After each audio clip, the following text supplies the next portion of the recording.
vedno je lepo videti tako dobro polno dvorano ob naših dogodkih in moram reči, da tokrat sem prav vesel, ker imam ob sebi dva gosta, za katera mislim, da neka prav pretirana priprava niti ni bila potrebna, ker dejansko sta oba dva naredila že toliko izjemnih stvari, hkrati pa delata take stvari, ki nas vse majčkeno intrigirajo, da imamo kup podvprašanj. Tako da se že vnaprej opravičujem, če bomo mogoče danes kakšno minuto predolgi, ponavadi smo omejeni na 1 uro, danes pa ničesar ne obljubim. Torej ob meni Arne in pa Luka, oba seveda priznana fotografa, oba z svojo zelo eminentno kariero za sabo, hkrati pa seveda še s kupom fotografij, ki jih bosta naredila. Tisto, kar mogoče za začetek bi rad od obeh dveh slišal, je nekaj o tem, kako se je ta strast do fotografije pri vama razvila. Imam občutek, da danes smo vsi fotografi, vsi imamo občutek, da bi radi slikali, vsi ustvarjamo kup nekih videovsebin s tisto majhno zadevo, ki jo imamo ponavadi v žepu, hkrati pa to najbrž ni bilo primer, ko si se ti, Luka, začel ukvarjati s tem. Kaj je bilo tisto, kar te je pritegnilo k fotografiranju? Pa bom recimo to začel z 5 kratkimi vprašanji, na katere mi boš odgovoril. In sicer, analogna ali digitalna fotografija? Že to je vprašanje zapore. Ja, zdaj digitalna, ker za medije ne moreš drugače, ker bo preveč. Delo v studiu ali delo na terenu? Delo na terenu. Okay. Kakšen je bil tvoj prvi fotoaparat? Zenit. Katera fotografija ti je spremenila življenje? Okay. Po moje ena, ki jo ne, da bi ena sama, v bistvu ne, ker jaz sem zmeraj delal zgodbe. Jaz mislim, da ni bila, ja, v bistvu je bila ena od ta prvih, ki sem se odločil, da zdaj pa to ne bom, ker jaz sem prej risal, ne. Jaz sem sedel cele ure pred eno zadevo in sem risal, ker sem hodil v nek pač krožek tudi, ne. In pa sem pa enkrat našel Zenit, fotoaparat, tako težek, ne. In sem naredil prvo fotko in je celo izpadla super in sem rekel, zakaj pa jaz sedim tam cel dan, pa isto dobim, če naredim v eni stotinki sekunde, tako da v bistvu je mogoče res una fotka spremenila mi življenje, ker potem sem začel fotkati. Ne. Kaj pa si slikal, kaj je bil motiv? Ena roža je bila.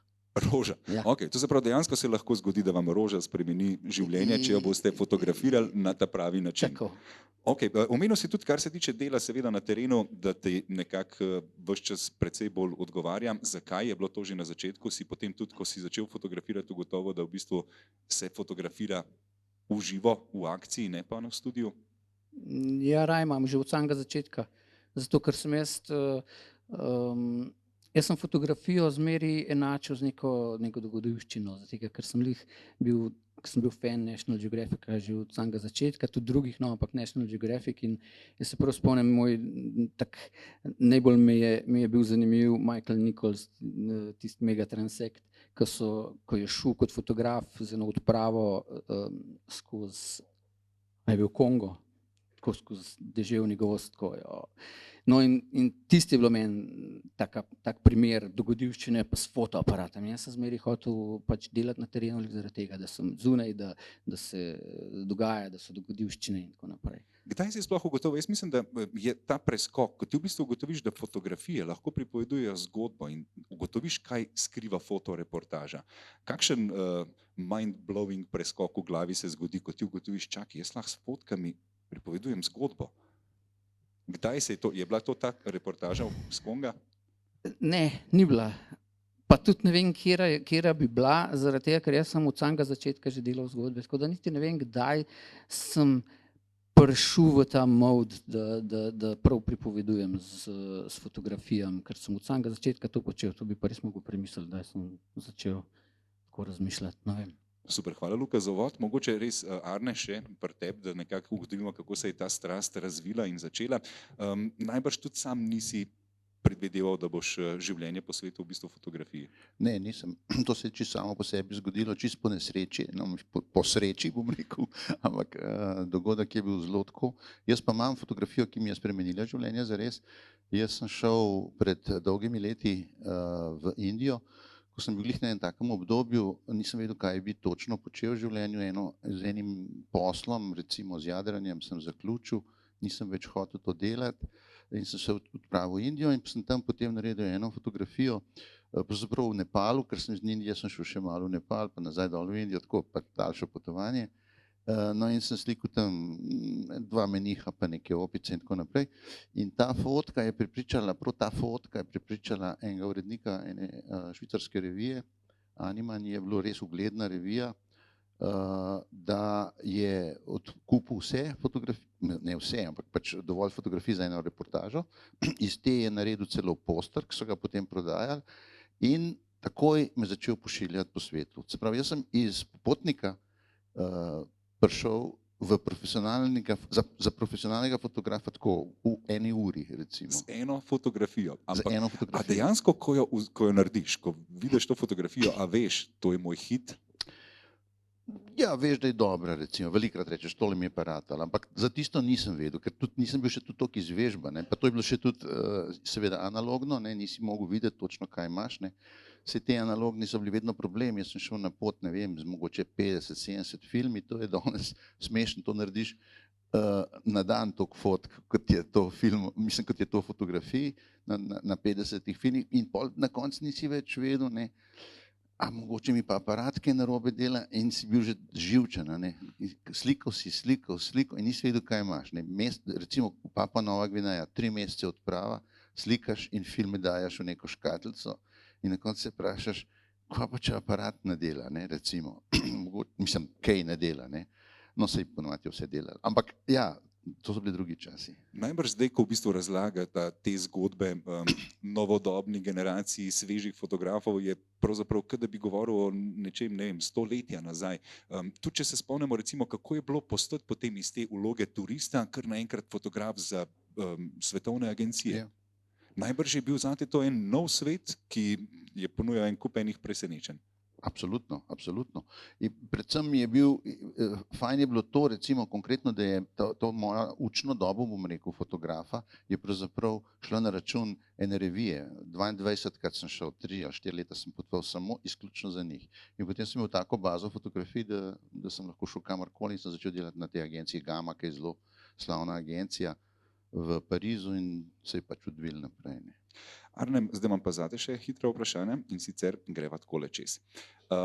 Na katero ekspedicijo ali fotoreportažo si še posebej ponosen? Kar velikih je, zmeri ponovadi na tiste zadnje, ne, ker one so že predaleč nazaj, tako da zdaj ponosen je, ja, recimo zagotovo na Ljubljanco, no, iz Ljubljance, namreč Ljubljanca, arheološka izkopavanja v reki Ljubljanici, ne, je ena mojih boljših reportaž, zdaj je to že toliko staro, da niti ne pokažem več, ker je že slabo, ampak ponosen sem pa še vedno, zato ker je mi v bistvu odprla vrata v revijo National Geographic, ameriški National Geographic, kjer je bila tudi zgodba 2005 ali pa 2007 objavljena in skozi to sem potem tudi kasneje nekako postal urednik fotografije na slovenski izdaji National, ki ga takrat še ni bilo. In sem zdaj tam že 17 let urednik. Mislim, da bo National Geographic nasploh ena taka tematika, ki spet oba združuje. Naslednje kratko vprašanje je pa, do katere lokacije je bilo najtežje priti? Zagotovo to pa ni nobene težave odgovoriti. To so Indijanci Kogi, ki zdaj se je situacija spremenila, ampak jaz sem imel na to temo kar nekaj predavanj in po Sloveniji in po tujini in veliko ljudi mi je reklo, jaz bom to poskusil in ti bom javil. In vsi, ki so to poskusili, mi javili, nobeden ni prišel do tja. Ker je bil to res en splet posebnih okoliščin. Tam je bila takrat ogromno te narkovojske, kartelov, paramilitarne vojske, FARC, ki so me potem tudi v enem hipu ugrabili. Pač zdaj niso več tako nevarni, ne, takrat so bili. Pa še en cel kup stvari je bilo zelo težko do njih priti. Pa tudi to, oni niso hoteli nikogar, a ne, oni so zelo zaprti in jaz sem imel res srečo, da sem prišel preko nekega prijatelja iz Francije, da sem prišel do njih. In recimo konkretno, tam, ko sem jaz prišel v prvi vasi, da smo se dogovarjali, da gremo do Svetih jezer in čez hribovje, do tam je prišel BBC, ne, to sem zelo ponosen na to, samo do prve vasi, ki jaz sploh še fotkal nisem, ker je bilo preslabo. BBC ni prišel dol. a ne. Mi smo šli pa čez hribe do Svetega jezera na 5000 metrov, pa potem dol na drugo stran do oceana. Tako da to je bilo res taka pot. Ampak se mi zdi, da smo se enkrat že pogovarjali na to temo in sem te vprašal, kdaj te je bilo najbolj strah in ne glede na vse te situacije, ki jih zdaj omenjaš, mislim, da si omenil vojno v Sarajevu. Mislim, nisem to omenil. Veš, kje je meni najbolj strah? V avtu, z butastimi šoferji. To je nekje tam, te en tu v Etiopiji voz pa nima pojma, pa bi ti 100-krat boljši pelil, on pa pač te pele in ne. In najbolj nevarne situacije so se mi vedno zgodile v avtu. Ok, še zadnja v teh kratkih je, koliko potnih listov imaš? 3. Ok. Je to res nekaj, Ampak legalne, da ne bo Ja, pomoči. ampak je to neka stvar, ki v bistvu jo rabiš kot Absolutno, fotoreporter? dva vedno rabiš, ne? Ker če imaš Izrael pa vse ostalo, ali pa Iran pa Ameriko, ne, imaš vedno težave, ne? Ali pa, ne vem, Jemen pa Amerika. Tako da moraš imeti vsaj 2, 3 je pa fajn. 4 bilo pa še boljše. Ok, super, hvala Arne. Toliko, da se malo še vrnemo, Luka, na to temo, ki je tudi že Arne izpostavil, kar se tiče samega načina, kje iskati v bistvu opcijo za objavo. Ko greš, ko imaš idejo, ko bi šel na pot, vidiš fotoreportažo, se to zgodi že vnaprej, da imaš ti seveda naročnika, ki te pošlje, ali dejansko greš tja in upaš, da bo nekdo to kupil? To drugo je bolj pogost. Ja. Zelo ni velikrat, da imaš naročnika že vnaprej. Jaz sem to imel toliko let pri National Geographic Juniorju, pa pri National Geographic Slovenija, ampak drugače pa tega praktično ni. Ti narediš, pa poj probaš. V čem je lažje, če seveda to imaš? Najbrž si precej bolj sproščen pri fotografiranju? Ampak... Ja, siguran. Mislim, sproščen. Tudi lažje delaš, ni več tiste dileme, a ne grem še enkrat, ker zgodbe se ne dela tako v enem dnevu. Zgodbo narediš v 2 mesecih ali pa še več. Ne? In če imaš ti nekega naročnika, veš, da bo to objavljen, veš, da se bojo tudi stroški povrnili. Ne? Tako pa, če pa nimaš, je pa zmeri tisto, ne grem ali ne, ali to je pa predaleč, pa predrago. In kaj je tisto, kar pa odloči, da vseeno greš? Kako zbereš seveda pot, za katero nimaš vnaprej dogovorjeno z naročnikom, veš pa, da bi mogoče tukaj bila lahko fajn reportaža? To je pa tema. Predvsem tema, ki jo čutiš, da je pomembna, da jo moraš narediti ali za zgodovino, ali za to, kar je treba povedati, kar je treba pokazati. Ne. In tako se jaz odločam. Ne, če je taka tema, da jaz mislim, da je res močna in da je treba, grem v vsakem primeru. Zdaj vidim, da sta seveda strokovnjaka, ampak Luka, recimo, če lahko nam amaterjem, ki bi si želeli probati našo žilico, svetuješ, kako zberemo, to se pravi, eno destinacijo, kamor bi lahko šli, videti, ali je tukaj kakšna zgodba. Najbrž mora biti bolj simpel, ni fajn lih, da greš iskat indijanska plemena nekam globoko k narkokartelu, ne vem, imam občutek. To je zdaj ful težka tema. Zakaj? Zaradi tega, ker je tujina bila zmeri, jaz sem tako rekel, pa to je eno vprašanje, ki ga je kolega drugače mi poslal po Messengerju, ki ga moram na koncu prebrati. Tujina je bila zmeri, zaradi svoje eksotike je bila bolj zanimiva. Ne? In tudi v tujini, valjda, tujina je široka, ne? In je vsebinsko ogromno stvari. In valjda, da lažje najdeš zgodbe v tujini, kot kar pri nas, recimo. Ne? Tako da, kar se tujine tiče, mislim, ni treba, najdeš tudi pri nas. Jaz sem vse zgodbe skoraj najdel pri nas. Ne? Sam je pa res majhni smo in na neki točki zmanjka. Ne? Mislim, vse se dojevajo nove, pa jih najdeš nove, ampak je treba brati, je treba gledati, brati revije, poročila poslušati in tako naprej. Pa jaz recimo za eno zgodbo, ki jo bom pokazal tudi eno fotko, sem slišal tako v 5 sekundah ene reportaže na RTV Slovenija. Sem slišal, da to počnejo, ker sem se pozanimal, sem ugotovil, da je ogromna zgodba od zadaj in sem to delal 15 let. Ok. Koliko potnih listov imaš? Enega. Ok, ampak domnevam, da boš, če boš hotel iti seveda na ta del, boš...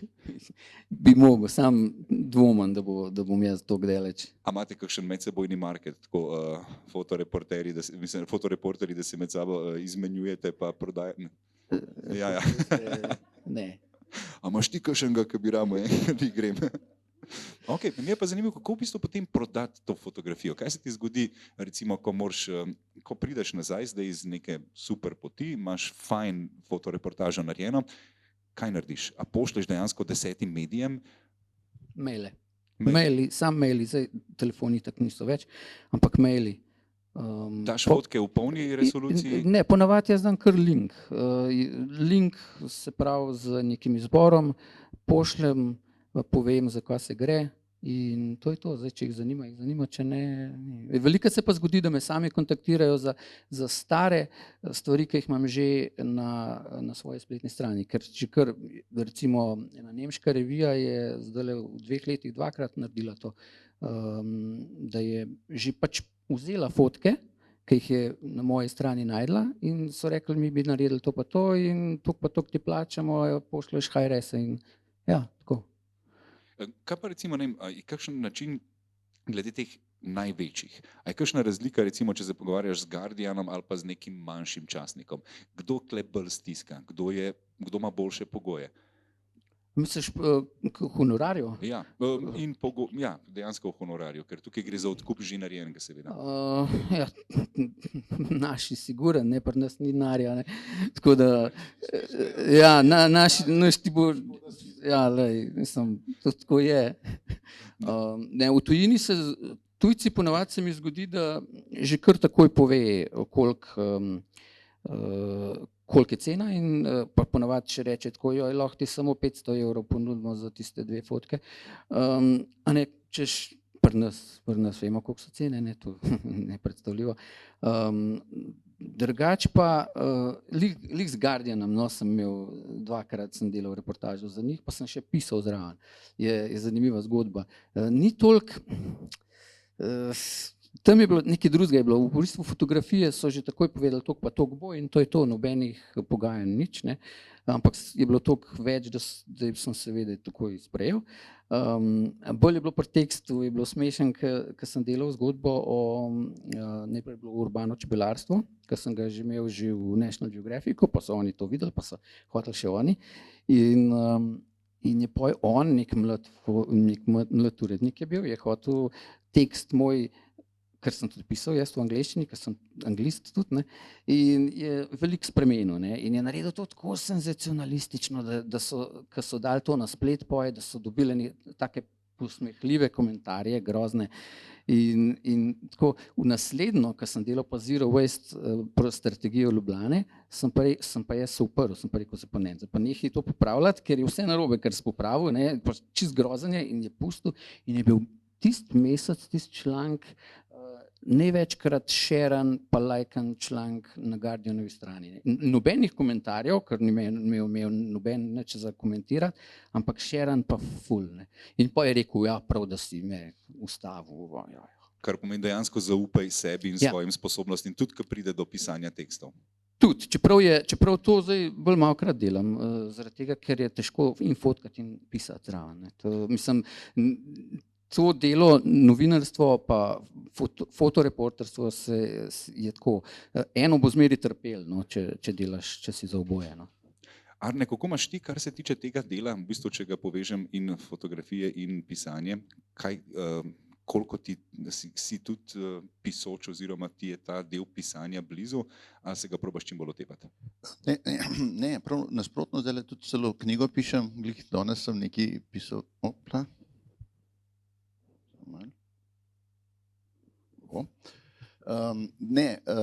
jaz mislim, meni pravi, da kar dobro pišem, je pa točno to, kar je rekel Dax, da je zelo težko delati oboje, ne, tako da jaz grem tudi rad delati z novinarjem, saj ta večje stvari, ker tudi sami ljudje, s katerimi delaš, mislim, tvoji portretiranci ali pa ljudje, ki jih fotografiraš, te ne jemljajo tako resno, ne, če ga prvo slikaš, pa da mi pa še nekaj povejte o svojem življenju, ne, in reče, a si ti fotograf, a si novinar ali kva si, ne, tako da to je zmeri dober tudi tandemu. Seveda je pa to finančno težko, zunaj to ni noben problem, jaz sem praktično celo svojo kariero, ta boljšo kariero, Francija, Švica, ker sem bil vedno delal v dvojicah. In tudi tukaj sem kar precej delal z novinarji, veliko pa tudi sam. No. Kako pa, kar se prodaje samih slik tiče, to, kar smo z Lukom govorili ravno, Seveda, koliko imaš ti izkušenj, prej si se pohvalil, da je tudi danes bil en tak fajn dan. Včeraj, danes je pogodba prišla. Aha, ok. No. New York Times. Tako da, fajn. Za toliko stare fotke, da mi je kar narodno. Ampak, lej, kupili so, lej, jaz se nam zdaj govorim, veste, to so stare fotke. Ja, ok, kupili so jih.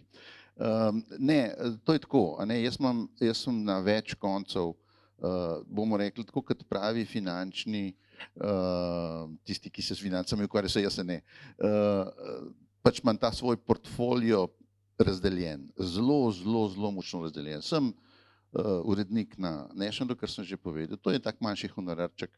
Potem predavam na 3 univerzah. Ne. Jaz karkoli bi mi rekli, ne moreš več, bi jaz rekel, ja, nič hudega, ne rabim, ne, zares ne rabim.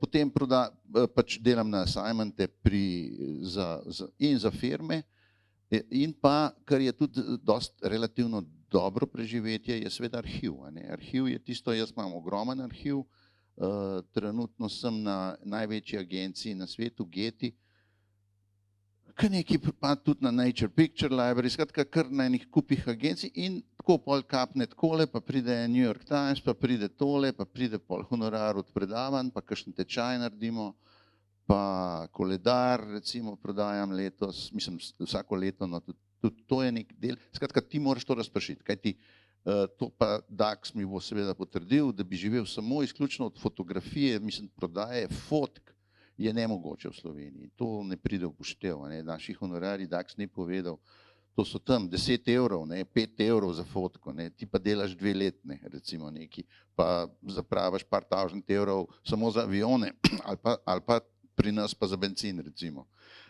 Tako da, in potem dobiš 5 evrov. Ne. To ne moreš, jaz rajš dam za ston pa rečem, ne me žaliti. Ne. Tako da, ja, tako je eno. Nažalost je tako. Dejansko pač ni drugega načina kot ta razpršenost in pa hkrati biti precej neobremenjen s tem, da je pa ta eksistenca prav povezana od tega, ko boš naslednjo fotografijo vzel. Ja, mogoče bi še to dodal, no, Dax je star Kranjčan, jaz sem pa nov Kranjčan, 2 leti šele, dobre 2 leti in sva tukaj le s partnerko naredila studio in kar veliko se tudi v studiu dela, se pravi, po naročilu pridejo portreti taki, drugačni, ne vem, magari nosečnice, to jaz sicer ne delam, ampak en kup stvari tudi v studiu, tako da več stvari je. No. Ampak Dax je prej rekel, zelo hitro odgovor na ta vprašanje, studio ali teren, tako je ustrelil teren. Ja. Ti ne bi? Aha. Ja, ne, to delamo vsi, ne, ampak jaz pa tudi veliko delam studija. Jaz tudi imam rad studija, jaz imam rad tabletop, se pravi ta, kako bi rekel to po slovensk, produktna fotografija ali nekako tako, no, skratka, da rabiš tole steklenico fotografirati, pač malo mogoče kaj več kot to, ampak vseeno, ne, jaz to rad delam, ne, ali pa bom raje tako rekel, jaz uživam fotografirati vse, a ne. In tle bi še to dodal mogoče, kaj je moja največja kvaliteta? Moja največja kvaliteta je to, da sem vsestranski. V tej dvorani sedi par fotografov, ki so bistveno boljši od mene na svojem področju. Jaz sem pa majhen tlele, malo pod vodom, malo nad vodom, malo dron, malo to, malo kje, malo sem in me to v bistvu rešuje. Če si ti preveč specializiran, je to bistveno težje preživeti, ker te niše so dosti že zapolnjene. Ne? Recimo konkretno bom rekel, tlega sicer ni, Borut Furlan je zame eden med mogoče 3 najboljšimi na svetu fotografov v podvodni fotografiji. Tukaj se mi vsi skrijemo, mi smo palčki proti njemu, majhni palčki. Ne? Ampak on ni preživel s fotografijo in mogel hoditi v službo, zdaj je šel v penzion. Ampak zato, ker je bil pač toliko usmerjen, trg je toliko ozek in ni nekako bil sposoben, recimo, sproducirati eno reportažo, kjer je bil noter, ne vem, portret, dron, tabletop, pa še marsikaj drugega, pa ena podvodna fotografija. To, kar recimo meni uspeva, da take moje podvodne reportaže so pravzaprav najbolj uspešne. S tem, da je v taki reportaži mogoče ena pod vodo objavljena fotka. Ampak je pa še vse okrog. Koliko ti pa pomaga to, da si biolog? Mal. Okay. Ampak recimo ne, tako da koga poznam, pa ga pokličem, pa reče tega, kaj novega, vidim tako. Aha, ampak recimo pri podvodnem življenju, pri vsem tem spremljanju nekih, se mi zdi, da tle se vsestranskost recimo dober vid, ne, da in ta afiniteta konec koncev do morja. Mislim, da ko smo se pogovarjali, takrat si rekel, da si otroške počitnice na Kornatih, da zaznamujejo človeka. Mene so, jaz sem od 5. leta prvič, 6. sem bil prvič na Kornatih in od takrat nisem, 1 leto sem spustil, ker sem mogel iti na Filipine, pa sem preklinjal. Tako da res vsako leto, vsako, in to je že kar nekaj let, ker sem bil jaz star 6 let. Desetletje nazaj, recimo. Ja. Ampak se mi zdi, da to res je pač neko bogatstvo, ki ga pol vzameš s sabo tudi v ta profesionalni svet fotografije. Zagotovo. Potapljanje je meni, bom rekel, ne rešilo kariero, ampak mi dela kariero uspešno, no, do te mere, da lahko rečem, da je uspešna. Prav potapljanje, se pravi podvodne fotke, ki zdaj, če bi tako pogledal nazaj, vse moje skoraj, ali pa kar vse največje zgodbe so bile pod vodo zastavljene. Pa naprej. Zdaj tukaj si nad vodo, ampak to je ena izmed tistih fotografij, ki vaju združuje. Ne glede na to, Ne glede na to, da je v bistvu fotografija, kjer vidimo samo enega izmed 2 protagonistov, pa lahko povem, da sta na tej fotografiji oba protagonista vpletena. Zato je tudi tukaj, to sem hotel povedati, da ne bojo ljudje misliti, da tle sebe kažem, to je Daxova fotka, mene. Tako. In v bistvu je zelo zanimivo, kako se znajdete na drugi strani fotoaparata. Grozen. Zakaj se toliko ne marate fotografirati? Meni to nikoli ni bilo jasno. Ja, ne vem zakaj, ampak meni je grozen, ne vem, kaj pa tebi. Ja. Okay. Mogoče kle zdaj spet vprašanje za Luka. Luka, kako je bilo po eni strani se znajdete v tej vlogi, ko moš pač narediti portretno fotko Arneta, kako ga je bilo zmehčati, sprostiti, si imel te klasične fore na smej? Ni mi ga ratal sprostiti, a zgleda sproščen. Prvi komentar, ki sem dobil, je, da je ful resen, pa to sem mu že tam rekel, ful si resen, pa se je na eni sicer nasmehnil, sej tamle sem jo videl nek, ampak ta je bila objavljena, zato sem dal to, pa tudi na pol je, zato imam eno vrečo v glavnem tako. Asistent pri teli fotki pa tamle sedi, je pa oče moj. Smo bili vsi v Škornjih, tako, ja, ampak več poj, no, ampak zdaj tale, ki smo želeli pri portretih, ne, jaz zdaj veliko teh portretov delam za mladino, ne, in tole je bilo, kle smo res imeli čas vse naštimati, no. Jaz sem že prej bil slučajen v Bohinju in sem lokacijo že prej poznal, tako da sem vse vedel, kje, kam svet, sonce, vse sem vedel. Tako da, ko smo prišli, v bistvu smo bili sfotkanem fertik v 20 minutah. Ja, tisle fleš, ja. Ker smo tudi senco imeli prav, no vse to je pa tehnična stvar pri fotkanju na lokaciji, fajn je, da narediš senco, preden s flešem vsekaš, zato da, no sej. Ampak ja, imeli smo lih tako fajn, so drevesa senco metala in smo bili ful hiter fertik, ponavad, ampak je pa prej bilo toliko več priprave, ne, ampak ponavad takole za mladino ima pa ful mal časa za portrete, tako da ti portreti, ki jih jaz objavljam takole tudi na Facebooku malo, ki so bili v mladini, to večinoma je tako od 5 do 10 minut samo. Ja, ampak tako da ni lahko, ni to tako lahko bilo kot tole. Nasploh se mi zdi pa, kako v bistvu po eni strani biti motivator za to, da je protagonist čim bolj avtentičen, iskren, po drugi strani pa biti čim bolj neopazen, da vse ne posegaš oziroma da ni vse skupaj nastavljeno. Ja, zdaj pri portretih se to dvoje itak, je to, ja, ni, ne, pa sploh, če imaš premalo časa, pri portretih težko boš nekoga sprostil v takem času. Ampak jaz sem ponavad na intervjujih pri mladini, ki se po intervjuju naredi še portret, ne, jaz sem ponavad zraven, tako da se me že tako navadijo, pa tudi poslušam, pa ko oni govorijo, jaz ki imam seveda, ne, in oni poj velikrat tudi kar meni začnejo govoriti, tako da se že tam neka povezava vzpostavi, ne, in poj jaz jim enostavno rečem, samo postav se tja. Nič jih kaj dosti ne spreminjam, zaradi tega, ker hočem, da so sproščeni, ker ko jih začneš premikati, dobijo štalorat. Tako da ni boljš, da jim rečem, sam tako se postav, ker se bo postavil točno tako, kot mu najbolj paše, ne? In tak je tudi najboljši, ne? A obstaja kakšen poseben krog ljudi, ki ga je še posebej težko slikati, fotografirati? Ja, ja, zdaj sem fotkal res veliko, že od politikov do... To je bil ta odgovor, ki sem ga pričakoval, ampak Ampak lahko nadaljuješ. ampak politiki niso problem, niso toliko leseni. Aha, Ne. Politiki so kar ok, ker so navajeni, bolj so kakšni gospodarstveniki problem. Ja, pa rabijo to, ja, točno to. Kakšni gospodarstveniki pa so problem, ja, zaradi tega, ker niso navajeni. Ampak imaš pa tudi spet med gospodarstveniki, kakšne, ki te pa ful presenetijo. Zadnjič sem imel, to je namreč fotourednik Mladine, zato se kaj obračam. Zadnjič sem imel direktorja Elesa, recimo, ker se mi zdel, da bo imel probleme, ampak on se je perfekt sprostil in perfekt postavil, tako da smo bili takole fertik. obstaja kakšen ta pick-up line oziroma stavek, ki ga rečeš, da deluje vedno? Ne, Ne. ne obstaja. Pa zelo sem previden, če jim rečem kar sproščeno, ker ponovadi, ko jim to rečeš, je lih kontra. Tako. Je pa zanimivo, ljudje, raj jih posedim, če se le da, čeprav jih imam večinoma stoje, ampak raj jih posedim zaradi tega, ker sedijo, so bolj sproščeni. Ko pa stojijo, je pa velikrat problem, ker normalno stoji pred tabo, preden sploh še fotkaš, se zna normalno postaviti, je sproščeno stoji, tako kot zmeraj stoji.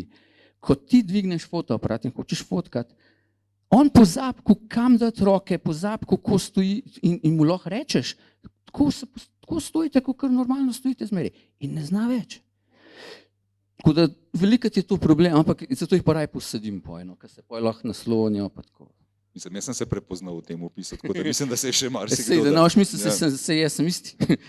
Točno to. In Bog ne daj, da mi rečeš potem, bod sproščen. Zakaj to mislila? Nisem sproščen. Očitno nisem, ker mi je to rekel. Ojoj, takoj se začne pot navzdol. Ja, to moraš paziti. V bistvu zanimivo mi je tudi, kako pa ostati neviden, recimo, če pa delaš reportažo, pa hočeš biti čim bolj neosiljiv, ne smeš zmotiti nekega avtentičnega trenutka, pa hkrati vidiš, da sonce gre tam zadnji, ful bi bilo boljše, če se on mečkeno obrne. Kako to narediti? To sem pa jaz specializiral se v tem, ker so mi ljudje že rekli, da sploh niso vedeli, da sem tam. Jaz znam biti tudi tako v dvoranah, pa tako toliko tih, da se me ne sliši, da sploh hodim, da se premikam. Fotoaparati so zdaj mirrorlessi, so itak čist tihi, ne? Sploh ne slišiš šklocanja, sam ga ne slišiš, ja, kaj šele, da bi nekdo od spredaj slišal. Na terenu pa jaz, v bistvu ti si zelo, vse se skozi premikaš praktično, ne? Ampak ti prizora nikoli ne zmotiš, no? Če se le da ga nikoli ne zmotiš, v bistvu tudi ne prideš nikoli toliko ful bliz, da bi ga zmotil, ne? In v bistvu si skozi nekaj neviden, ne? Pač gledaš na to, različni načini so v različnih situacijah, no. Pa obstaja recimo, da vidiš, da bi bil majčken boljši kot, če se oseba malo obrne, oziroma če namesto to, kar počnejo v tem kotu, počnejo pod 15 stopinj drugače, a jim to omeniš, a jim predstaviš? Ne, čakaš, da se obrne.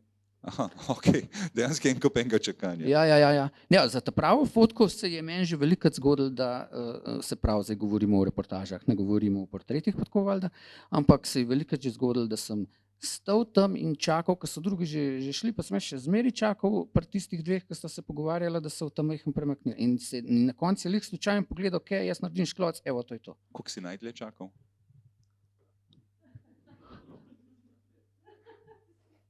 Ne, 10 let ne.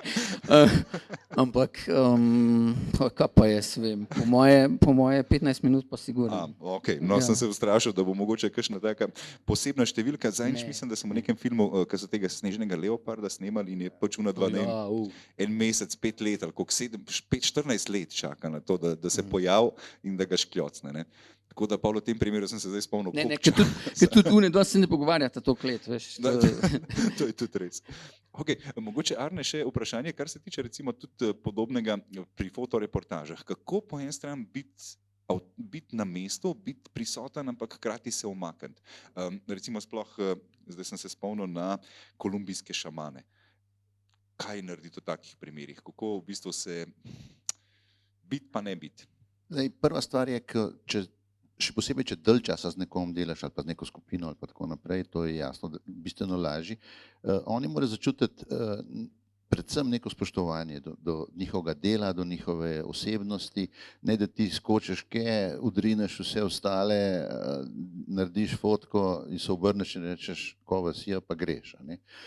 In jaz velikokrat se mi to zgodi, da sploh ne zelo pozno začnem fotografirati. Tudi če je kakšen dosti zanimiv prizor, rajši malo počakam, pustim fotoaparat v torbi, da ne zmotaš takoj, da ne skočiš takoj, ker je to takoj napad. Ne.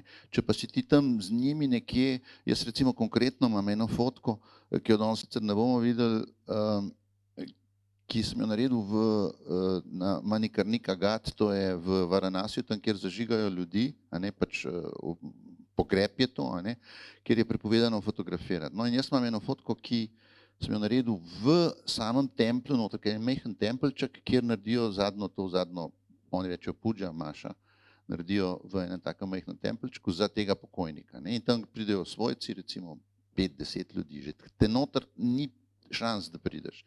In jaz sem se nekako, sem prišel in sem tam, ne vem, mogoče 1 uro stal, fotoaparat sem imel v torbi in z njimi tam, bom rekel, molil, narekovaju, pač stal in s spoštovanjem gledal tisto, kar se je tam dogajalo. Ne. In proti koncu, videl sem, da gre proti koncu, ne, še tako dim od teh, ki jih zažigajo, se je noter tako zelo lepa, tak praven svetlobe. Sem vzel fotoaparat ven in sem fotografiral. In noben ni rekel nič, naredil sem enih 5 fotk, ne več, ker to je že pol spet moteče, ampak tisto, kar sem hotel, sem imel. In so se mi zahvalili, da sem fotografiral, kar je nenavadno, ne, da drugače te vržejo ven, pa še prebutajo. Ne. Ampak še enkrat, ne, zakaj je tako? Respekt, ne, po angleško.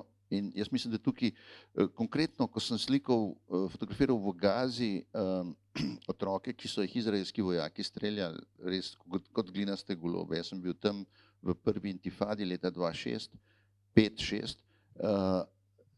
Na koncu mi je zgodilo to, sem slikal pogreb z širokokotnim, se pravi 14 mm, recimo takole daleč od mrtvih otrok. Zakaj? Ker me je stric od tega fantka, ki so ga ubili, ki so ga nosili na nosilih pol na pogreb, me je na ramah nosil, ne? Ker je začutil, da sem jaz na njihovi strani, da ne delam tega, ne vem zakaj, ampak zato, da in dejansko pa so mi prepovedali, v Izrael ne morem več. Zaradi takih fotk in takih potem tudi zapisov. Ne? Tako da, ja, spoštovanje, če pa vidiš, res vidiš, ne, da nekdo se noče fotografirati. Jaz ta prvi ne odneham zelo hitro, ne, ampak se začne malo smejati, neham fotografirati, hočem se pogovarjati. Zelo hitro vidiš, če nekdo reče res ne, daj ne. Pač potem se upravičiš in greš. Ne. Dostikrat se pa ljudje potem tudi premislijo, če že kaj, ne vem, nekdo, zdaj dam posploševal, ne vem, en pere nekaj, šiva, ne vem, en krojač, pa fajn zgleda, zato ko ima fajn delavnico, ne, pa reče te prvo ne, pa pol, če si malo tam, pa se malo pogovarjaš, pa malo smejiš, pa ti reče, pa naredi te 2 fotke, pa imaš recimo lahko dobro fotko. Tako da, spoštovanje, še enkrat. Ja, dejansko si moraš pridobiti to, da lahko nekoga fotografiraš. V bistvu še ena stvar bi se večkrat sam navezal, preden gremo k fotografijam, je pa to, kako v bistvu znanje predajati naprej. Oba dva sta upletena že v ta proces, kako pravzaprav poučevati. Rekel si, prej si omenil in univerzo, oziroma 3 univerze. 3 univerze. Kaj ti je bilo tisto ključno, ko si prišel do te faze, da v bistvu boš pa zdaj ti predajal znanje, ne vem, naslednjim generacijam fotografov? Zakaj se ti zdi to pomembno in na kaj paziš? Pomembno se mi zdi z mladimi delati, zato ker se ogromno od njih tudi naučiš. Ne od vseh, ampak od tiste peščice, ki jih to zanima. A ne?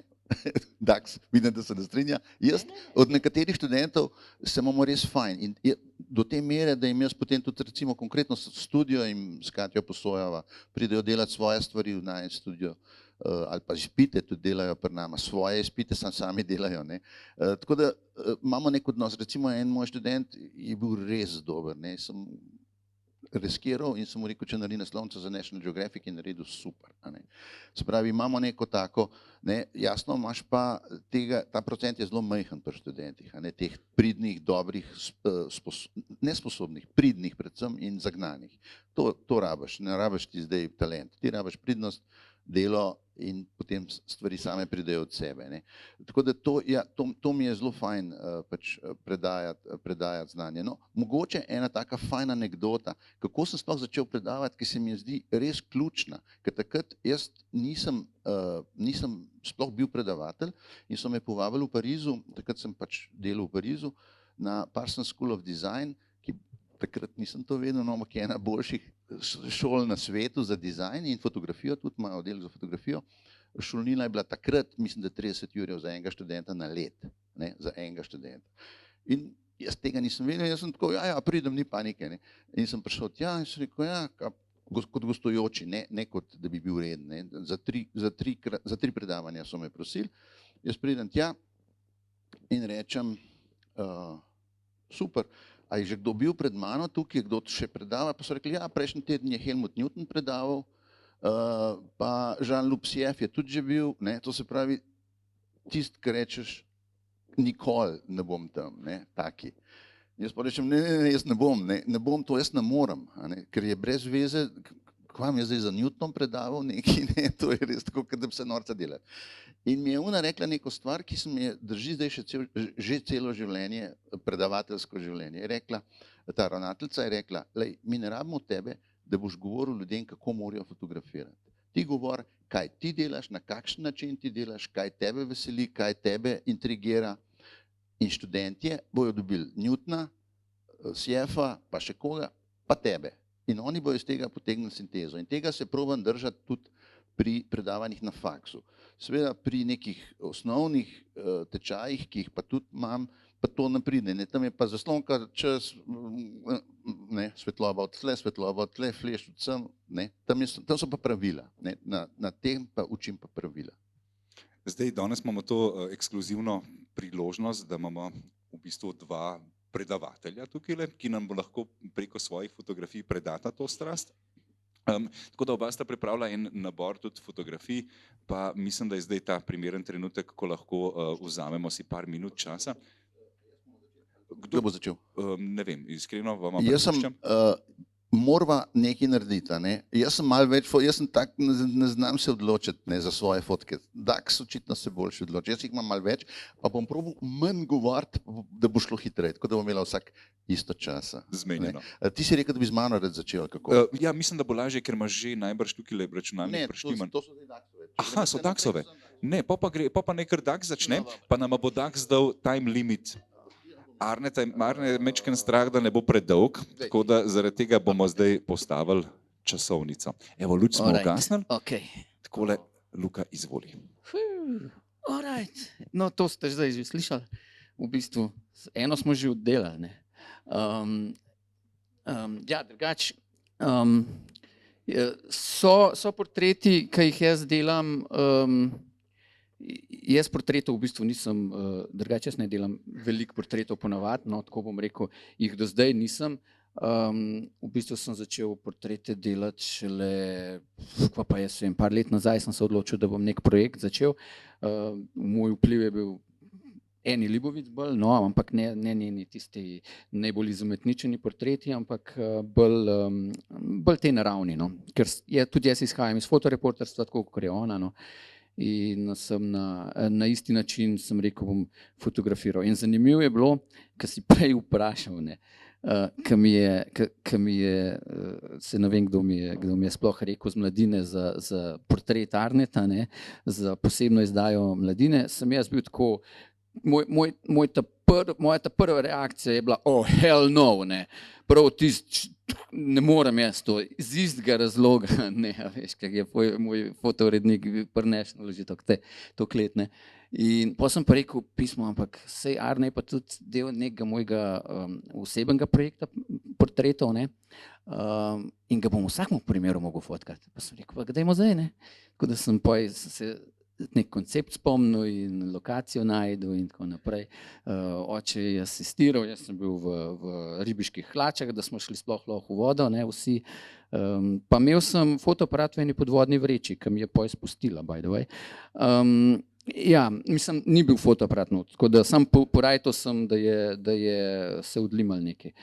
Tako da ja, nič posebenega, gor sem imel, kle sem imel tak Oče je držal pravzaprav fleš na eni taki palci veliki, ki ni lahko držati, pa tole tukaj, ki ni sonce, ne, to je tako ogromna marela, softbox, ne. Tako da ja, nič posebenega, edinarnica je bilo težko prepričati, da se malo zasmeji, se je, poj, ampak še zmeraj mi smo poj to objavili, ki je tako fajn napol, ne. Ja, ja. Ja, saj to je dober element, ja. Pa škaj, tudi tole klele, ne, tale nalepka je kle fajn zakrita, pri vseh ostalih pa tako ven seka, da tudi to je bilo majhen. Ok, pojmo naprej. No, to je ta reportaža, ki sem rekel, da sem v 5, mislim, da je bilo še manj, je bilo 3 minute, en del prispevka na RTV-ju je bil, kako cerkniški ribiči rešujejo ribe z Cerkniškega jezera, ki presiha, in jaz sem jih poj kontaktiral in 15 let traja že ta reportaža, oziroma zdaj sem jo več ali manj zaključil zaradi tega, ker enostavno se bi lahko spremljam, kakor lahko še zmeri, no, ampak zdaj je v bistvu že vse narejeno. Šlo je pa za to, da jezero izginja, ne, ali pa postaja pač močvirje in oni rešujejo ribe takrat, ker drugače pocrkajo, ne. In jih spravljajo v en del jezera, ki ne presahne. Ampak to je v bistvu del večjega projekta reševanja jezera pred izginotjem, ne. In sem je spadal tudi obnova teh starih meandrov in tako naprej, to se je zgodilo pred par letom. In s temi meandri, ki so jih obnovili, pravzaprav je v bistvu ta glavni del projekta praktično bil zdajle zaključen, zdaj bojo novi projekti, ampak manjši na to temo, ampak ta glavni tisti del je pa zaključen. In jaz sem vse to fotkal, to je bilo, se pravim, v roku 15 let.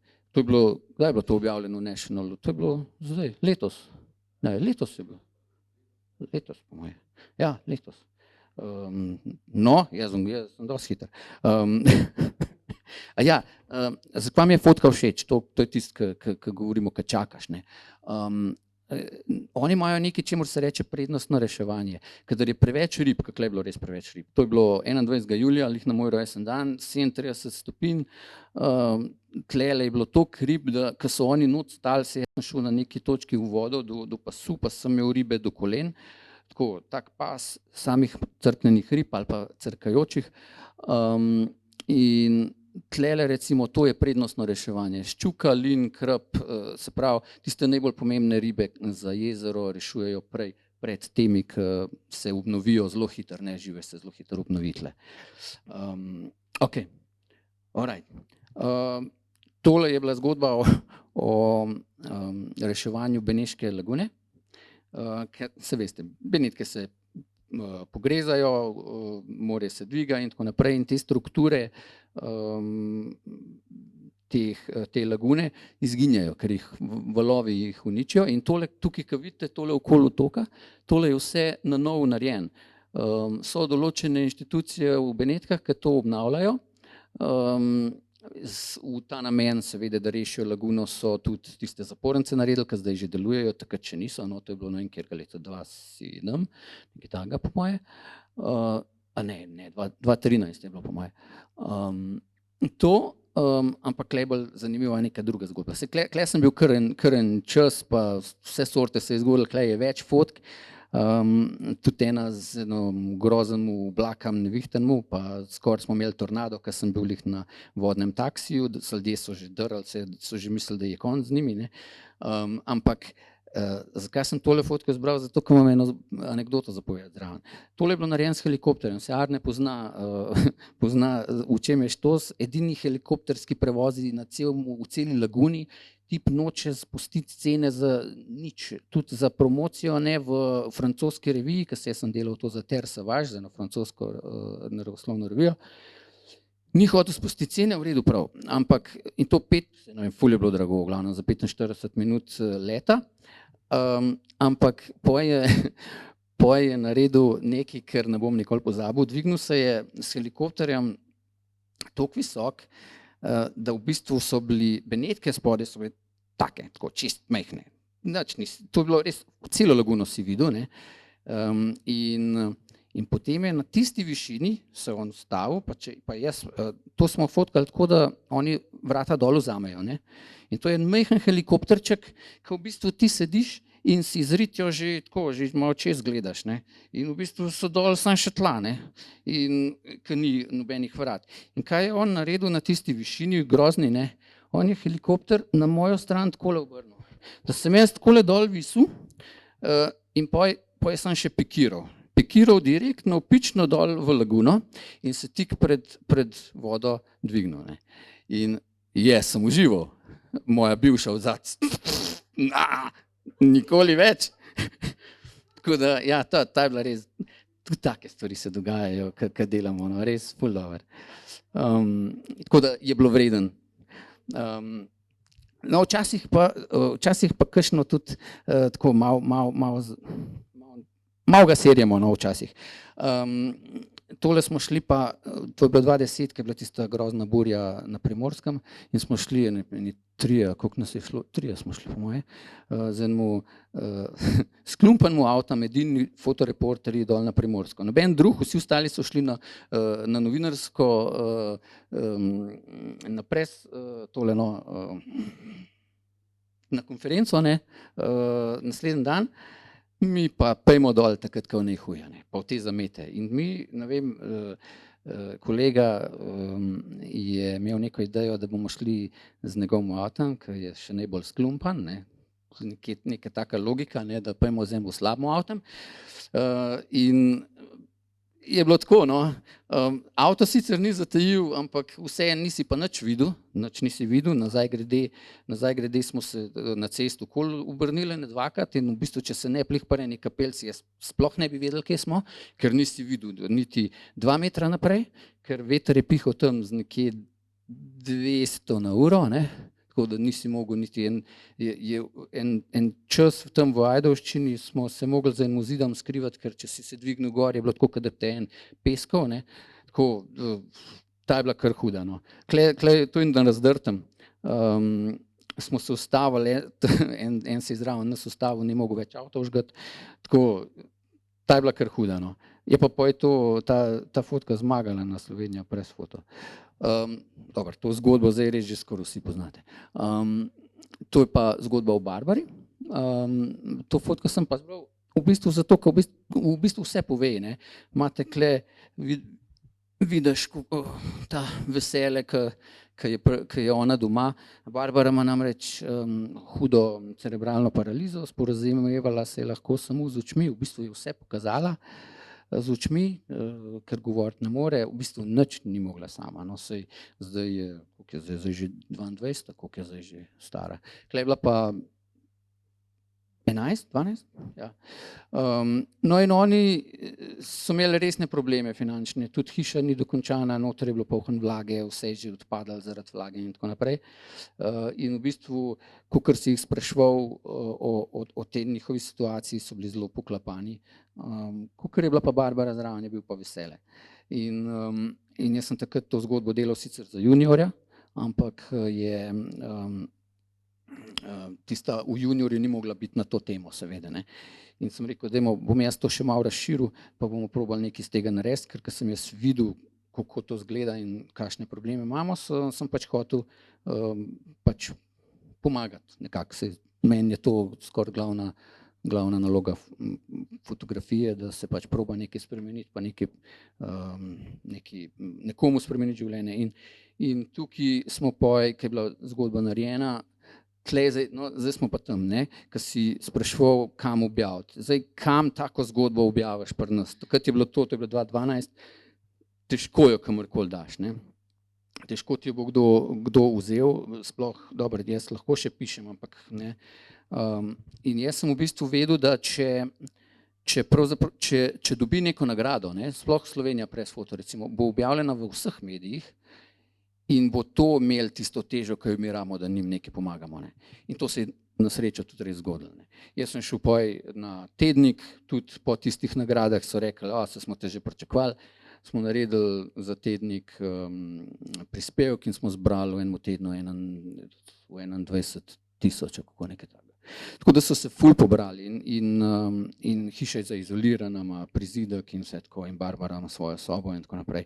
Ker drugače Barbara niti ne živi tukaj, živi v Dornavi, v centru, ampak za praznike pa počitnice pa pride in ponavadi je zmeraj nazaj v Dornavo hodila bolana, ker je toliko vlage v tej hiši bilo. Ne. No, ampak to je ta zgodba, ki se ti zgodi tako mogoče enkrat v karieri, da nekomu spremeniš življenje, vsaj malo.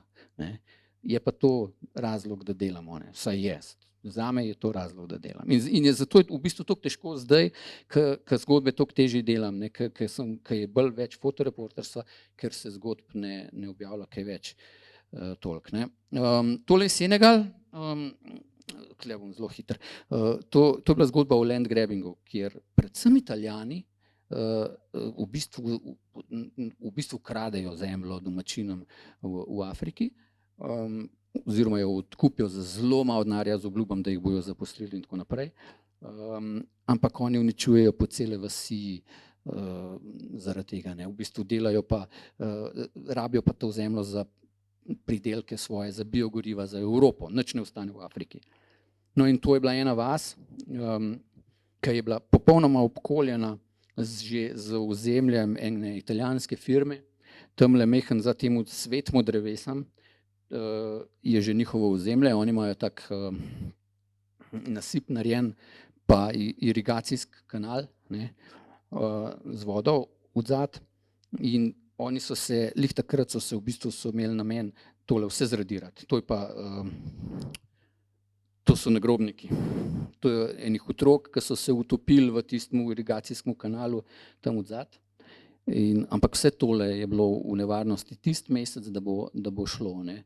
Tudi vas je bila odrezana od šole, oziroma ne, oni so jo še imeli, sosednja vas, ki je pa v tej vasi, ko so otroci v to vas hodili v šolo, njim so mogli pa drugo šolo narediti, ker je vmes bil že ozemlje od tega Senuila. No in tle, tole je bilo kar tako zadelati, ker te firme imajo svojo vojsko, oni so vedeli, da mi prihajamo, oni z brzostrelkami imajo gor na teh nasipih imajo opazovalnice in smo mogli avto skriti, jaz sem se mogel skriti, ko sem fotkal ta kanal, ko smo se čez peljali, smo v bistvu tako naredili, da izgledali, da gremo z avtom čez v eno vas nekaj iskati. Mene so vmes, tam pri nasipu so nekaj delali in smo vedeli, da bo problem, če nas bojo videli, ne, da smo se ustavili. In so v bistvu mene, takoj, ko so oni izginili za nasip, so me ven vrgli, lih na mostu, in oni so šli naprej, da grejo nekaj iskati. Jaz sem hitro pofotkal, oni prišli nazaj, jaz hitro nazaj v avto. In ko smo šli naprej, jaz sem hitro kartico ven, v štumf noter, pa drugo not, pa malo blesavih fotk naredil, če slučajno pridejo za nami, ne. Ker se je velikokrat zgodilo, da so policijo poslali. Ne. To je bil samo en del od Senegala, no, se je bila še en drug del Senegala, je imel še večji problem, kjer je cela vas izgubila vse. Proteste sem fotkal skoraj v zadnjih 10 letih, sigurno vse, no, 20. Ampak tole sem dal zaradi tega, da vidimo, kaj se je v bistvu dogajalo. Tudi take stvari so se dogajale med korono. Ne, ne vem, koliko... Tudi ona ni, recimo, da bi kaj kršila karkoli, ker smo videli, ni bilo... v bistvu niti na tej razdalji ni bilo nobenega, da bi oni kaj imeli razlog za zatežiti. Ne. Ampak so jo vseeno, so jo odpeljali, v marico strpali, mi smo fotkali to, kar se je zgodilo. In kaj se je zgodilo poj? Policaj mene pogleda, ko se je v marico zaprl, to ne vam nikoli pozabil. Me pogleda, prav, jaz sem jih neke fotke pregledoval, me pogleda in prav, so dobre fotke. In sem mislil, da me zeza, ne? Da se norčuje v bistvu. Pa ga gledam gor, pa on to resno misli. On je resno bil ponosen na to, da je eno staro gospo strpal v marico. In potem sem pa rekel, ja ne, niso dobre fotke, pa vi to veste. In je bil sem tih in šel. To se je dogajalo. To je bilo eno, kar se je dogajalo, in tega je bilo ful takrat, sej še teh zgodb je polhan, no. Ampak te protesti znajo biti tudi zelo nevarni. Uni 2012 smo imeli kocke, ki so nam glave letele, ki še nismo imeli čelad, ker nismo še vedeli, da bojo nasilni protesti. In to v čisti temi tam na Trgu Republike. To je pa druga plat, ker moraš pa ti vseeno vedeti, kaj policija počne, pa paziti jih moraš. Tole je, ko so šli na obvoznico in tle je ta dovoz dol na obvoznico, na vrhu gor sem se jaz zaglih umaknil celi vrsti konjenikov policijskih, ker so šli direkt, oni nič ne gledajo, moraš ti njih paziti, ne bojo oni tebe gledali. In sem jih zagledal, ker sem skozi se obračal, koliko sem vedel, da nekaj bo, sem se umaknil. Tukaj je bilo pa isto. Policaji so prišli s vodnim utopom po cesti in so že opozarjali, imajo neke in takrat se moraš umakniti, ni druge. Zelo preprosta zadeva. Tole sem dal samo zato, ker hočem povedati, pri nas je tako, zelo malokrat boš imel neko viralno fotko, ampak kadar jo pa imaš, je pa to zaradi tega, ker pri nas v Sloveniji vsi zelo hitro vidijo neke politične konotacije. Jaz tukaj jo ne. Meni je bilo zanimivo, ko so začeli s temi političnimi, ko so tole fotko videli. To je bilo pač lani na Krasu. Meni je to sam simbol pač te regije, pač tako je. No, sej tlej še veliko zapovedati. Ampak tako, to sem rekel, to fotko sem čakal 2 ure. Ja, 2 ure. To je pa zdaj spoplavil. Tam je pa v bistvu ni nobenega uničenja pa nič, pa nobenih naledi gor, ampak pove mi pa več, kot kar vse ostale. Ker če ti vidiš, kakšna soba je to, pa kaj je bilo noter, pa ti je jasen, kaj se je tukaj dogajalo. No. Mislim, da sploh ni treba mi razlagati. Imamo še kaj, s to bom zaključil. Jaz veliko delam tudi eventov, tako kot smo se prej pogovarjali. In Ana Mraz je eden takih eventov, pa Ana Desetnica, jaz sem že 11 let uradno fotograf gledališča Ane Monro in sem se ful za ogenj specializiral, so ful navdušeni nad ognjenem. No. To je bilo lani Ana Mraz, lih toliko malo reklame bom naredil zdaj od 26. do 30. je spet na Gornjem trgu v Ljubljani. Tako da ja, ampak spet tole ujet je tudi, recimo, ko si prej spraševal, kako ustaneš, recimo, da imaš še zmeri pri enemu naročniku zanimanje, da jih nimaš ti že dosti. Recimo ogenj pri Ani Monro, predstave so super pa vse, pa rata pa je tudi že naporen, kadar si sam, ampak kad ni drugega uradnega, ampak sploh takole, da ne zgubiš nekega zanosa, mi je pa ogenj, ker to je pa tak izziv ujet to, zmeraj ali prežgan, ali je premal, mislim. In ja, kadar rata tole, bi človek rekel, dosti je, ni, letos gremo spet. Tako da ja. To so moje, imam sicer še tole, ampak pustimo to. To smo pa mi, ne, hecam se, to je bilo Goričane letos. Pridi Arne. Super, hvala. Luka?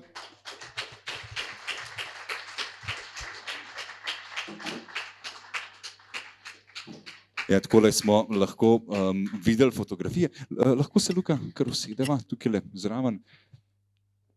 V bistvu res je zanimivo, da smo najprej naredili tole debato, ker potem na vseh teh fotografijah lahko še kup stvari vidiš. Arne, izvoli. Ja, no jaz bom pa majčken več, ampak fotografij pokazal, ampak hitrejši šel čez zgodbe. Prej sem že rekel, da je moja posebnost, ali pa kvaliteta je sposobnost fotografirati različne zadeve, predvsem pod vodo. No in tole je ena mogoče najbolj uspešnih podvodnih zgodb, mogoče 3 leta nazaj, na Mletu ena potopljena ladja z res zakladom keramike iz Iznika. Iznik je eno mesto v Istanbulu in tukaj se je potopila beneška ladja, tovorna ladja 16. stoletja, potopila se je 1590 pa nekaj, natančno vejo, ker se to da določiti po različnih takih in drugačnih zadevah. In tole so arheologi, to se pravi tukaj pa, no se ta fotka niti ni moja, je od Katje, zato ker sva si razdelila, jaz sem delal pod vodo, ona je delala nad vodo, ampak je pa del reportaže. Tako da se je treba pač lotiti vseh aspektov enega, v tem primeru enega raziskovanja in tole tudi tabletop, kot smo prej rekli, tale ni nič kaj posebnega, imamo tudi boljše. Jaz sem se prav specializiral na tisti je sam zato, da je pač, da se vidi količino teh izkopanih predmetov. Tako, by the way, na črnem trgu, to ni črni trg, to je uradno izkopavanje s hrvaškimi arheologi, je vsak tak krožnik nekje med 3 in pa 30 ali pa 50 tisoč evrov. Tako da, če grem se kar da prešteti, tukaj gre za večmilijonske vrednosti, seveda to je vrednost arheološka, ne pride na trg, če bi bila na trgu, recimo. V vsaki reportaži je tudi arhiv, konkretno do te fotke je bilo zelo težko priti, to je ena fotka risba iz 1512, enega turškega kartografa in zelo težko je original dobiti, ne, ti iz knjige to ne moreš preslikati, zato je treba dobiti original in to je bilo kar, lahko rečem, mesece nekih dopisovanj, dogovarjanj in potem, da prideš do originala take risbe. No, tlele sem dal 2 fotkice, ena je iz ene druge, to je pa ena ladja, ki smo jo lani, 4 leta smo delali, se pravi 4 leta, 4 sezone, ne, zdaj, 4 sezone, zdaj, lani se je raziskovanje končalo, to je bila ena ladja iz 1. stoletja pred našim štetjem, to se pravi 2000 let staro, in ko sem bil jaz tam, so arheologi, hrvaški arheologi najdli tale kipec, in zdaj bom namenoma sem naslednjo fotko pokazal, kaj to pomeni biti pač pripravljen na vse. Ta kipec je bil najden pred 2 leti, tale fotka tega kipca, ko je bil seveda restauriran, sem naredil pa mogoče 1 mesec nazaj. Se pravi, to so res dolgotrajne zgodbe, ampak če ga pogledamo tukaj, ne, še enkrat je res, ga prepoznate in tukaj v vsej svoji lepoti, ne, in to je res bistvo tega, če bi s tisto fotko ne narediš nič, ko pa te 2 skupaj daš, pa dejansko pokažeš, kaj so tam najdli in dobiš to, in to je bistvo ene zgodbe in pa različnih sklopov fotografij, ne. Pri National Geographicu vedno rečemo, rabimo sklope, različne sklope fotografij, ki ilustrirajo isto zgodbo, no, in to je tak lep primer. Tole, jaz sem se tudi specializiral na arheologijo, imam nekako dogovorjen z slovenskimi in z hrvaškimi arheologi, ko najdejo, preden objavijo karkoli, kjerkoli, ko najdejo res nekaj pomembnega, me pokličajo in jaz pridem in poslikam. Imamo res en tak čudovit dogovor, jaz sem vesel, ponosen na to, da ga imamo in seveda zaradi tega pridem tudi do res dobrih posnetkov. Lahko. No, tole sem dal pa namenoma, to je čisto ena tehnična fotka, ne, rekel sem prej, da se z veliko stvarmi ukvarjam. Tehnična fotka zato, ker je narejena iz 30 fotografij v enem posebnem programu, treba je pač slediti, a ne. Če pogledamo, globinska ostrina ponavadi ni velika, tole je tlele zelo ostro in tudi tlele do gor vse je zelo ostro, to je fotostacking, se reče temu, 30 je še malo, ljudje delajo tudi po 300 fotografij, ne, in jo v posebnem programu združiš v eno. Sprav, vzameš samo ostre dele vsake od tistih neštetih fotografij in jih združiš v eno. In to je tole konkretno. Seveda to ni tako zelo enostavno, ampak jasno, če hočeš danes delati makrofotografijo, moraš iti s časom pač naprej. Tole so, namenoma sem dal čisto zadnje fotke, tole je 14 dni staro. Zelo redko se ti zgodi, ne. To je širokokotni objektiv, fisheye pravzaprav, ni dlj, potapljač ni dlj, kot recimo tukajle Luka in Toni, in da želva zaplava vmes se zgodi res redko, ne. In jaz sem imel srečo, da sem to videl že, ki je od zadaj prihajala in sem videl, da dol obrača in sem naredil enih 5 fotk in ena je uspela. Bali. To je tudi zdajle z Balija, pač pod vodo. Delamo, rekel sem, ta portret, ki je narejen, da delamo veliko s Katjo v studiu, to je ena skupna fotka, ker dostikrat se ljudje sprašujejo, ja, se oba podpiše pod tako fotko. Ja, problem take fotke je lahko vsak od vas stisne, ko midva naštimava svetlobo, pa pozicijo, pa projekcijo v zadnji, ali pravzaprav ne v zadnji, čez no, ne, to je projekcija, to je drugače Maruša Bradač, ki ima edina Slovenka, je imela dostop 200 ur do Jamesa Webba, se pravi do 200 svojih ur, njena skupina pa ona, da je lahko gledala, kamor je hotela v vesolje, z James Webbom, ki je stal ne vem koliko milijard. Ne, to ona je res huda strokovnjak in se mi zdi, da so jo tle res lepo fotkala s temi. In to je njena fotka tega Deep Spacea, kjer mislim, da, če se ne motim, 11 milijard svetlobnih let daleč. Ne? Če je svetloba od sonca do zemlje gre 8 sekund, ne? Tole je pa 11 milijard let daleč. Tako da kar, ne. No, to je še ena taka zelo podobna fotka, se pravi, to imamo ene take posebne sisteme, sva s Katjo izumila za projekcije. To je tudi najin še skupen projekt izginjajočih kultur, kjer hodva po svetu z fotografskim studijom, ki je res nekaj posebnega in predvsem tehnična kvaliteta teh fotografij je res izjemna. Če pogledamo tole, pa bom še malo povečal, pa še malo povečal, pa še kar lahko povečujem, to lahko narediš fotke, ki so velike, ne vem, nekaj metrov krat nekaj metrov in sploh ne vidiš, da pač vidiš vsak detajl še vedno gor. Ne. Ste videli, kje je bila ta povečava, samo tlele pa se še vse vidi, pa še bi se dal povečati. No, to je. In tiste je bila Namibija, tole in Zahodna Sahara. To je moja, no, zanimivo, to sem pa namenoma dal, to je fotka iz tiste prve poti, ki me je, bomo rekli, narekovaju, naredila fotografa. To je fotka, ki sem jo posnel na tisti prvi poti. Kaj pa je tragika te fotke? Ne? Danes, če greš, to je pač pred Varanasijem, majčken gor med Allahabadom in Varanasijem, če greš danes še vedno na reko Gange s čovnom, to mi sva z prijateljem potovala s čovnom, svojim čovnom, tako da še vedno vidiš trupla, trupel veliko plava. A ne? Kaj pa je tragika? Ujet ni več, ker so jih pobili, izginile so, ekologija jih je zrazirala in niti enega ptiča ni več. Trupel je še vedno ogromno. In se mi zdi ta ironija, nas je preveč, živali pa izginjajo, je ta iz te fotke, zato jo malo bolj tako razložim. Ena fotka, tole pa malo pomanjšana, iz zapora v Afganistanu, malo se tudi socialnimi zadevami ukvarjam, je bila tudi ilegalno narejena. Begunska taborišča, severni Kivu, dost nevarna dežela, potres 2004, sem bil takoj za potresom v Pakistanu, tole je Gaza, konkretno ta fant, tale me je potem, tisto, kar sem prej govoril, ta je njegov stric, tole je oče, od tega fantka, ki so ga tlele v glavo ustrelili, vidite, tlele ima luknjo, Izraelci seveda. No in ta gospod, ki drži takole gor dvignjeno roko, on me je nosil čez cel pogreb na rami, pa nimam 2 kil. Tudi v Sloveniji delam zelo malo, tole so konkretno Romi na Dolenjskem. Začel sem kar veliko takrat v času balkanske vojne, tole je prav na razmejitveni črti med bosanskimi in pa hrvaškimi silami čez Neretvo v Mostarju. Mostar, ja.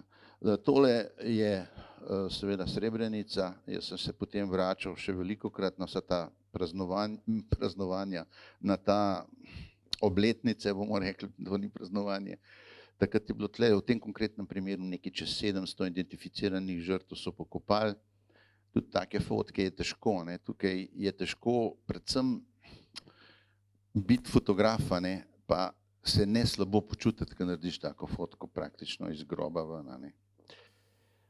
Delam veliko med deminiranje, zgodbe so grozne in pa ta je pa že kar zadnja fotka, tako da sem jaz malo več fotk pokazal, pa malo pohit. Tako da deminiranje se s Katjo vrnila kdaj 2 meseca nazaj iz Libanona. Tragedija tega deminiranja v Libanonu je zagotovo to, da so deminirali to črto med Izraelom, to je bilo mogoče 200-300 metrov od izraelske meje, Izrael-Libanon, ki nista prav prijatelja, zdaj to tudi vidimo, in so se odločili leta nazaj, da bojo to zdaj deminirali. Se pravi, mi dva sva slikala, kako te mine odstranjujejo, stotine in stotine min. Kaj se dogaja zdaj? Na novo jih postavljajo, super. Daleč smo prišli. Ja. Najlepša hvala.